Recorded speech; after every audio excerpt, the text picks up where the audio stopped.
On Sunday, the Leader of the Opposition said she would reinstate the two-child limit. At the stroke of a pen, she would plunge 500,000 children back into destitution, shame and hunger. Gone are the days when David Cameron attempted to ape Gordon Brown on the issues of inequality and poverty. In fact, the 2010 Conservative Party manifesto included the word poverty 20 times, committing to an anti-poverty strategy. The 2024 Conservative manifesto mentioned the word once in a chapter on foreign affairs. Was that because, after 14 years of Conservative rule, the stain of child poverty had been removed from our nation?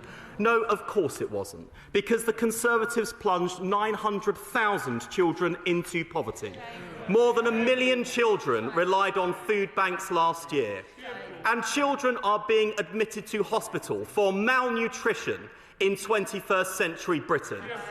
Yet now this Conservative Party doesn't even pretend to care. And on public health, remember it was George Osborne who introduced the sugar tax. It was Boris Johnson who introduced legislation to ban buy one get one free deals and free refills of fizzy drinks. And today, their successors dismiss these policies as nanny state.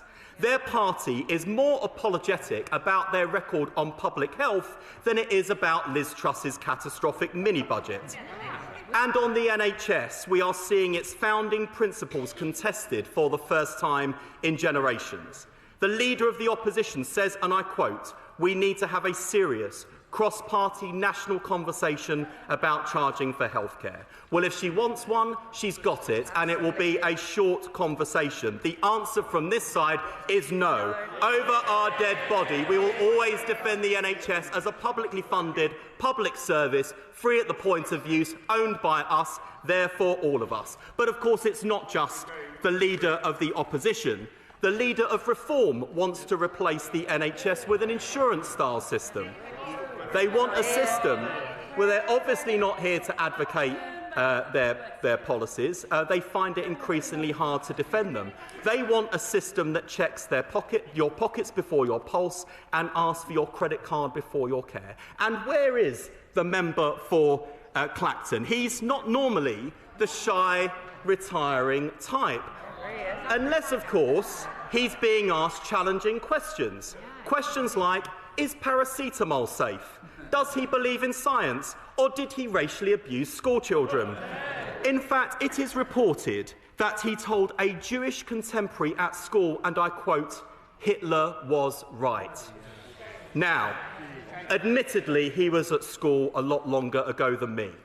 But had I grown up in the aftermath of the Second World War, I think I would remember if I'd supported the losing sides.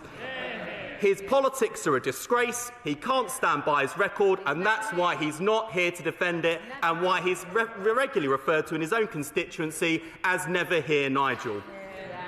That parents have a responsibility to look after their own children. But life's a bit more complicated than that.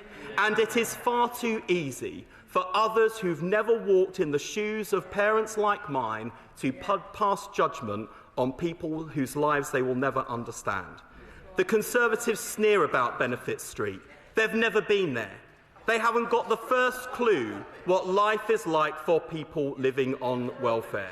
And I'll tell members opposite who is feckless and irresponsible. The people who exploited the COVID pandemic, ripped off Britain and lined the pockets of the Conservative Party. They say abolishing the two-child limit isn't affordable, but it is fully funded, paid for by cracking down on tax avoidance and evasion and a tax on online gambling. What they really mean is that they would make different choices. They would put the interests of gambling firms over the well-being of children. And by labelling it as unaffordable, they betray their view that the prosperity of our country has nothing to do with the talents of its people. But we know that by investing in our people, we are investing in a more prosperous future. Growing up in poverty isn't an inconvenience, it is a trap.